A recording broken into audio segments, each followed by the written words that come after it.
สบายดีมาเฮือนแม่น้อยพี่น้องสบายดีพี่น้องคอยกับแม่น้อยท่านลงทุนขายเครื่องได้พี่น้องมาเบิ่งแม่น้อยจะย่างเสนอดูมาเสนอได้พี่น้องก็เอาอันดับแรกก็คือเบียร์20 ลังพี่น้องเบียร์20 ลังเด้อพี่น้องคอยกับแม่น้อยสิขายของกันเพราะว่าแม่น้อยเรามีอันแม่นเป็นหุ้นส่วนกันละกากำไรแบ่งกันนี่พากันลงทุนซื้อเบียร์20 ลังพี่น้องพ่อแม่พี่น้องซอยข่อยในเด้อข้าวต้มขนมเนาะแม่นน้ำบักโง่ข้าวต้มขนมเด้อพี่น้องเด้ออันนี้ก็ลงฮักก็ลงใหม่ๆพี่น้องจะเผาเด้อละกันลงเบียร์20 ลังพี่น้องลงเบียร์20 ลังครับบ่พ่อก็ต้องตามมาอีกบ่พ่อจังมากันอีกขายไข่ลูกแล้วก็สิตามเอ็นขายต้มไข่ลูกอยู่นี่ตัวเฮาต้มมันสุกซะก่อนเด้อพี่น้องมันสุกแล้วเขาจะเอาขึ้นทั้งเทิงบัดนี่ไข่ลูกนี่เพื่อนแคมทางประเทศลาวเฮาหามือนี่ค่ะเขายังคันละเล่นปานใดเด้อพี่น้องเด้อเขาเจ้าสิเล่นมืออื่นมือแท้มันน่ะวันที่14นะมือแท้มันเลย16แมนอยู่ไทยนะฮอดแต่15แมนแล้วเวลาติดถนนหนทางเขานี่แหละไม่น้อยเพราะวันแล้วก็มีหมู่มีพวกแล้วก็เอิ้นหมู่เอิ้นพวกมาอุดหนุนซอยกันพ่อแม่พี่น้องFCกะผู้ใดผ่านมาก็มาแวะกินเบียร์ห้านสาวน้อยเด้อแม่นห้านสาวน้อยแหละเพิ่นมีห้านเขาก็เลยลงทุนขายของช่วงเทศกาลว่าซั่นซะมันก็พอได้ได้10พอได้เงินแม่นเพิ่มกันดูหันมาทางนี้แจ้งจางต่างเลยเด้อนี่ของในห้านก็ยังบ่ได้มียังหลายเพราะว่าฮักก็สิเริ่มเบียร์ก็ลงไว้ตั้งแต่เมื่อคืนนี่แหละเบียร์น่ะพี่น้องก็ห่วยก็บ่น้อยได้หลายเติบอยู่ได้ละหักบ่ปากหรอกเอาเป็นว่าขอแต่ได้ทุนคืนนะบ่รูปทุนก็เอาแล้วนะแม่น้อยนะ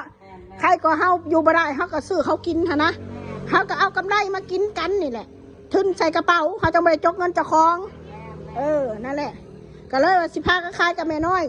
ถ้าเกิดมาแล้วสงกรานต์แล้วหรือว่าแนวใดก็ทำแม่น้อยยังจะขายก็ขายต่อไป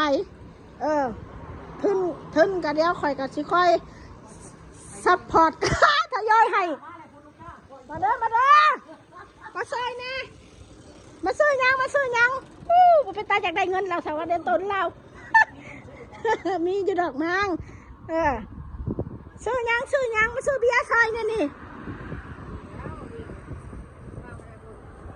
เฮามาลายมือแล้วเจ้าเขาบอกออกมาแต่เราบ่เห็นเฮา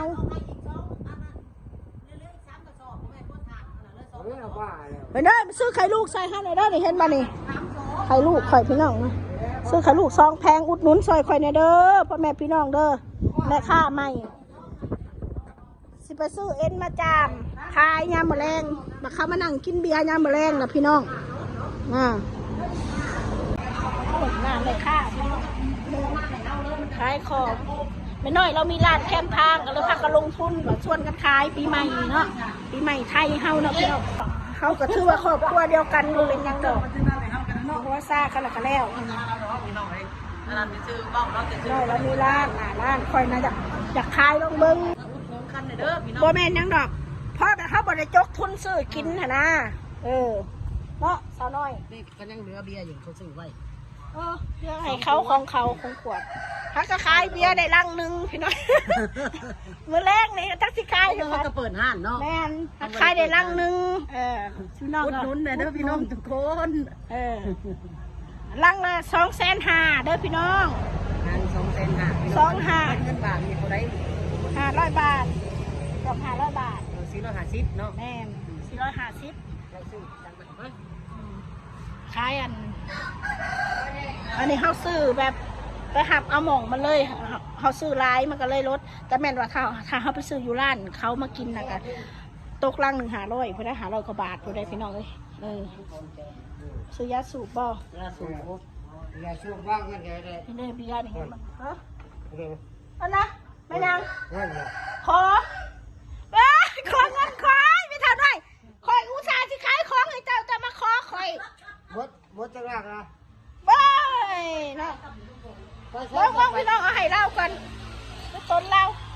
แค่นี้ เจ้าสิมาเอาเฮงไงข่อยเจ้ามาขอเงินข่อยพ่อใหญ่อันนี้เนาะ ขายเกือบ แล้วเนาะ ได้นมมน แม่นเบิ้งสไลด์จับปุ๊บครับให้เราดูนี่สไลด์เงินกีบนะ ว้าจะมึงเอาไปขี้เท่าไหร่ พอแล้วดีๆเอ้า เราไปได้เอามีสำนันเอาสำนันเออ ชมวันกัน อ่า ปีใหม่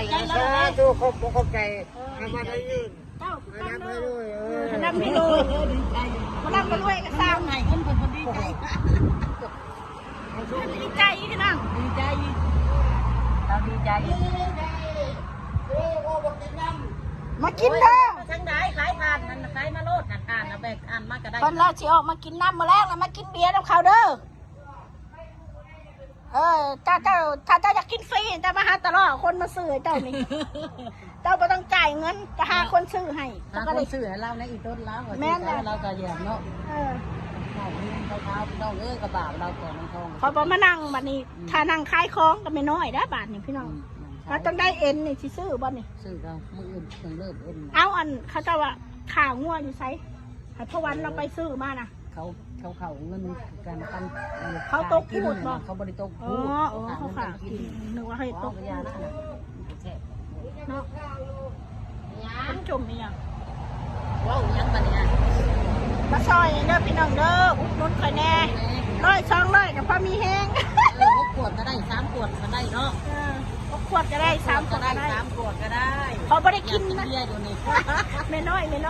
อยากกินเบียร์อยู่ดีพี่น้องนี่กลมคิดเรื่องมันเลยเขาซื้อซอยได้ไข่ลูก ไอ้ แท้คนมาซื้อไข่ลูกซอย คนน้อยเอา10 หน่วยเด้อ10 หน่วยของ60 อัน60 พัน 60 พัน10 หน่วย อย่าให้ติ๊กนี่เด้อเก็บเงินให้บอสบ่แม่เนาะเงินเฮามันเงินหมุนมันเบิดแล้วเฮาก็สิได้เอาเงินตัวนี้ไปซื้อมาบ่แม่นหยังดอกน้องสาวน้อย มันเป็นเงินหมุนพี่น้องเงินเฮามันมีอยู่หน่อยนิดลงทุน10,000 กว่าบาทพี่เด้อเห็นว่าขนาดเนาะ 10,000 ปลายอยู่ได้ 10,000 ปลายแล้วขอลงทุนนะ 10,000 ปลายบาทพี่น้องเอ้ย แม่น หลายตื่นกันได้ซื้อซะ เบียร์เฮาอ่ะถ้าเฮากินให้นิเกนถ้าเอาให้นิเกนมาขายเฮาสิได้กำไรอยู่บ่ โลนะ เอาแต่เบียร์เหล้าบ่ ได้ล่างเลยโอ้แหละมันแพงได้ขนาดเก็บเลย แพงบ่ แพงขนาดเก็บ ก็ละเอาตัวนี้ก็ได้แต่ละเขาอยากกินให้นิเกนนะเขาขายนี่แหละอย่าลืมเด้อพี่น้องเด้อซอยมันเด้อแม่ค้าใหม่เด้อนี่แม่ความมนแม่ค้าใหม่เอาเติมทานอีกท้องเอ้ยกำลังกดมันคือแตกบ่นี่ไข่นี่แซ่บบ่เนาะไข่ปรุงลงก่อนละไข่ลูกเด้อพี่น้องหน่วยละ6,000 กีบ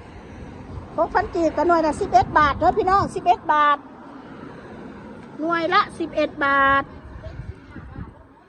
15บ่อยู่ไทยเขาขาย11ได้เพราะว่า5,000กับ10 บาทบ่แม่นบ่6,000กับ1 บาทบ่แม่นตียายกับ11 บาทขายสำคัญกันอยู่ไทยกำไรงามพี่น้องเด้อเบียร์ข่อยนี่ผู้ใดอยากก็มากินนี่เบียร์เหล้านี่ผู้ใดอยากเอามากินเราต้องจ่ายเงินข่อยน้ำเด้อข่อยลงทุนเด้อพี่น้องเด้อซอยข่อยแน่เห็นว่าก็ได้ข่อย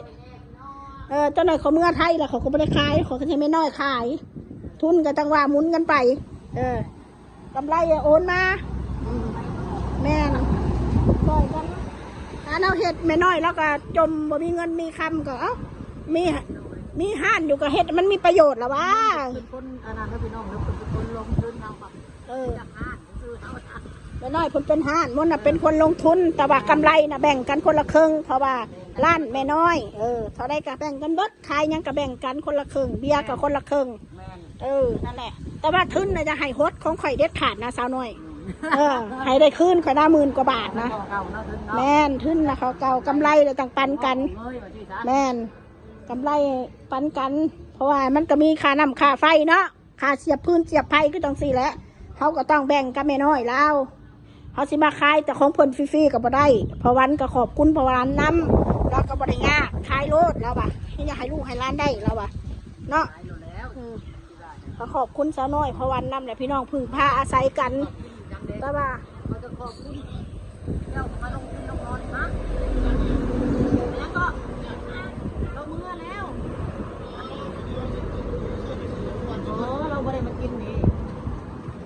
ายดีเนี่ยเดเจ้าของร้านพี่น้องเจ้าของร้าน เอาคนไปกินเฮือนแล้ว เพราะวันแรกเราอะขายเราไม่ได้ว่าลูกว่าร้านดอกเราให้ขายเอาสำหรับคลิปนี้ก็ขอบคุณทุกเม่นทุกไลค์กำลังใจเด้อพี่น้องอุดหนุนแม่ค้าใหม่ถ้าเกิดว่าแล้วสงกรานต์หายังขายก็ขายถ้าขายก็ขายไปเด้อซะหน่อยเด้อหมดเวลาสงกรานต์แล้วแม่นสิเศร้าได้ขายไปโลดต้นอันทุนก็เดี๋ยวเขาก็สิทยอยโอนมาให้ซื้อของเขาร้านนั่นแหละเวลาแล้วก็เขียนไว้เพราะเขาได้มีรายได้นะขายอยู่บ้านเขาแล้วมันสบายใจแมนเสียอย่างมีแต่เสียค่าน้ำค่าไฟก็หักไอ้นุ่งอยู่ในหันแหละนั่นแหละก็ซีเรียสเอาลาไปก่อนเด้อจ้าสวัสดีค่ะ